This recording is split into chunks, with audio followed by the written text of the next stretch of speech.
खरं तर वसंतराव देशपांडे हे नाव शास्त्रीय संगीताशी समानार्थी झालं आहे असं म्हणायला काही हरकत नाहीये. त्यांचं गाणं महाराष्ट्राच्या घराघरात ऐकलं जातं.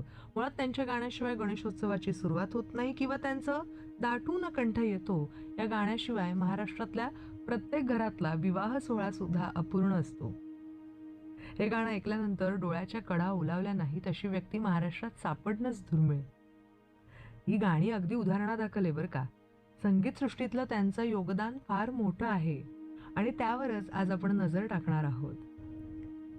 माझं गाणं हे माझंच प्रतिबिंब होतं आहे असं म्हणणारे पंडित वसंतराव देशपांडे संगीत रंगभूमीवरचं एक नावाजलेलं व्यक्तिमत्व.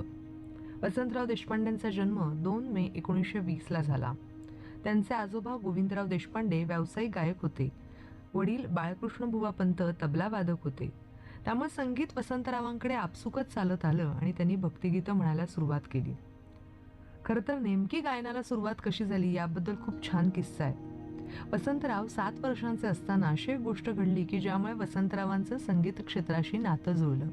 एके दिवशी वसंतराव घरी परत असताना अचानक पाऊस सुरू झाल्यानं ते आडोशाला उभे राहिले आणि सहजच आईनं शिकवलेलं एक गाणं गुणगुणू लागले. पण ते गुणगुणणं सुद्धा इतकं सुरेल होतं की त्या घरातल्या गृहस्थांनी वसंतरावांना आपल्या घरात नेऊन गाऊन दाखवायला लावलं. पाऊस थांबल्यानंतर वसंतरावांना घेऊन ते गृहस्थ वसंतरावांच्या आईंना भेटले आणि त्यांच्या गाण्याचं कौतुक करत त्यांना संगीत शिक्षण देण्याविषयी त्यांनी आईला सुचवलं.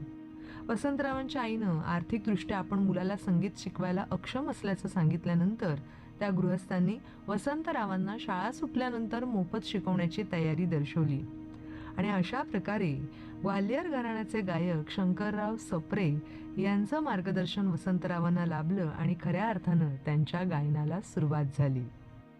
वडिलांच्या निधनानंतर वसंतरावांच्या आईनं नागपूरला जाण्याचा निर्णय घेतला. तिथं त्यांनी शिक्षिकेची नोकरी स्वीकारली. आता परिस्थिती थोडीशी बेताची झाली होती. संगीत आणि अभिनय त्यांची काही पाठ सोडायला तयार नव्हतं. एकदा भालजी पेंढारकर वसंतरावांच्या गाण्याने इतके प्रभावित झाले की ते वसंतरावांना घेऊन कोल्हापूरला आले आणि त्यांच्या कालिया मर्दन या चित्रपटात वसंतरावांना कृष्णाची भूमिका देण्यात आली. हा चित्रपट 1933 साली प्रदर्शित झाला, चांगलाच गाजला. मात्र वसंतरावांना एका वेगळ्या कारणानं सुद्धा त्याचा फायदा झाला. सिनेलेखिका सुशील मिश्रा यांच्याशी बोलताना ते सांगतात की कोल्हापुरातलं वास्तव्य अनेक अर्थानं संस्मरणीय होतं. त्यावेळेला त्यांची भेट उस्ताद अल्लादिया खान, धुम्मन खान, शंकरराव सरनाईक, गोविंदराव टेंबे यांच्यासारख्या अनेक लोकांचा सहवास त्यांना लाभला. मास्टर दीनानाथ मंगेशकरांसारख्या लोकांकडनं त्यांना गाणं शिकण्याची संधी मिळाली. गाण्याचा स्टेज किंवा गाण्याचा आपण म्हणू शकतो मंच दिवसेंदिवस वसंतरावांना भुरळ घालत होता. त्यांच्यावर मास्टर दीनानाथ मंगेशकरांचा खूप प्रभाव होता. त्यांचं गाणं ऐकण्यासाठी ते खास नागपूरहून अमरावतीला जायचे. वसंतरावांना अशा अनेक प्रथितयश गायकांचं गाणं ऐकण्याची संधी मिळाली आणि त्यांचे गुरु शंकरराव सप्रे यांनी सुद्धा वसंतरावांना हवी ती गाणी ऐकण्याची मुभा दिली.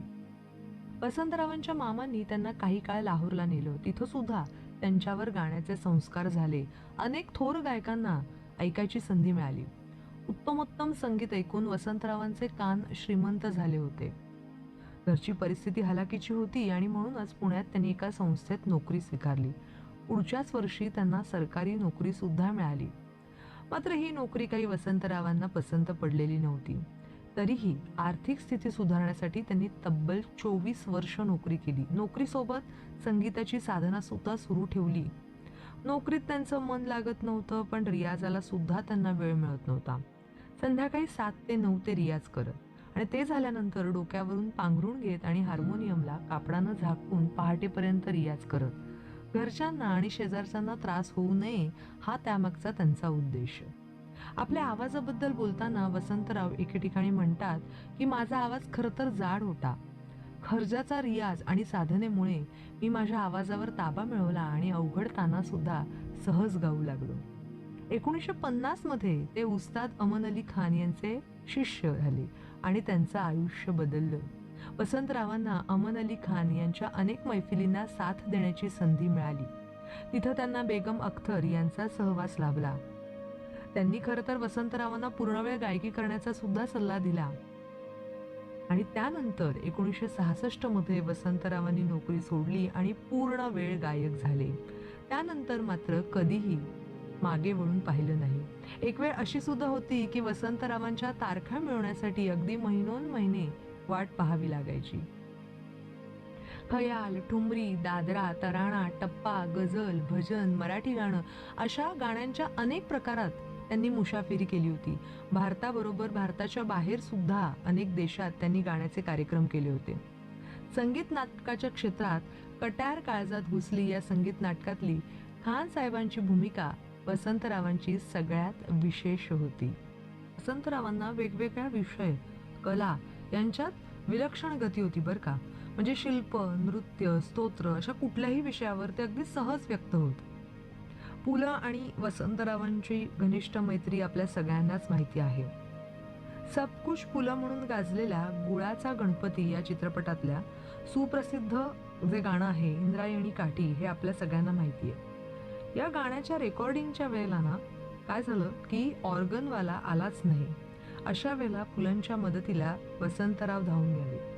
या गाण्यातला ऑर्गन जो आहे तो वसंतरावांनी वाजवलाय. इंद्रायणी काठी हे गाणं म्हटलं तर कसला सुंदर संगम आहे बघा ना. म्हणजे पुलंचं संगीत, पंडित भीमसेन जोशी यांचा आवाज आणि वसंतराव देशपांडे यांचा ऑर्गन. तबला, हार्मोनियम ही वाद्य सुद्धा वसंतरावांना अवगत होती. खऱ्या अर्थानं एक चतुरस्त्र कलाकार म्हणून पंडित वसंतराव देशपांडे यांना खरंच मानाचा मुजरा. मी ज्या संगीतकारांचा आदर करतो त्यांचा मी शिष्य होतो असं ते नेहमी म्हणायचे. एकदा एका कार्यक्रमात ज्येष्ठ लेखक आणि नाटककार विजय तेंडुलकर वसंतरावांबद्दल बोलताना म्हणाले होते की जगण्याची आणि माणसाकडे पाहण्याची आरपार नजर वसंतरावांकडे होती. वसंतरावांकडे जगण्याचा मजकूर होता आणि माणसांच्या भावभावनांकडे पाहण्याकडे त्यांची इकडे ताकद होती.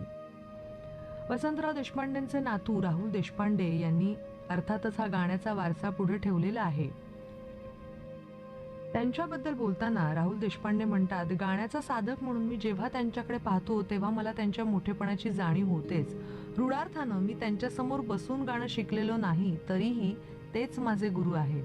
कोणताही राग सादर करताना, बंदिश गाताना, त्यांच्यातलं सौंदर्य उलगडताना ते सांगीतिक विचारांची बैठक सोडत नव्हते. कित्येक गायकांना ते जमतच असं नाही, परंतु वसंतराव ते करत. गाण्याच्या सगळ्या प्रकारांवर वसंतरावांनी मनापासून प्रेम केलं. अगदी खिलाडू वृत्तीने, आपण म्हणू शकतो मधुकर वृत्तीनं त्यांनी सगळ्या घराण्यांच्या गायकीतले सुंदर ते वेचलं. त्यांचं गाणं घराणेदार असलं तरी कुठल्या एका चौकटीत बसणारं नव्हतं आणि म्हणूनच माझं घराणं माझ्यापासून सुरू होत असं ते नेहमी म्हणत.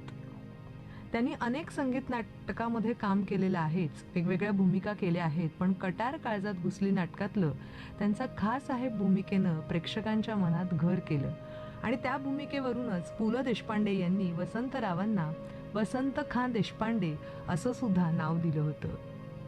वसंतरावांच्या शेवटच्या दिवसात त्यांना हृदयरोगानं ग्रासलं होतं आणि 30 जुलै 1983 रोजी हा दैवी स्वर कायमचा शांत झाला. त्यांची गाणी आज सुद्धा वेगवेगळ्या प्रसंगात म्हटली जातात, वाजवली जातात. वसंतरावांच्या सुरांचा वसंत ऋतू वर्षभर फुललेला असतो. कसं मंडळी, जे गाणं इतर गाण्यांपेक्षा कानाला वेगळं भासतं आणि मनाला मोहून टाकतं ते एका स्वतंत्र परंपरेत मोडतं, हो की नाही? गायकीची अशी स्वतंत्र परंपरा आपल्या बुद्धिप्रधान गायकीतनं निर्माण करणारे पंडित वसंतराव देशपांडे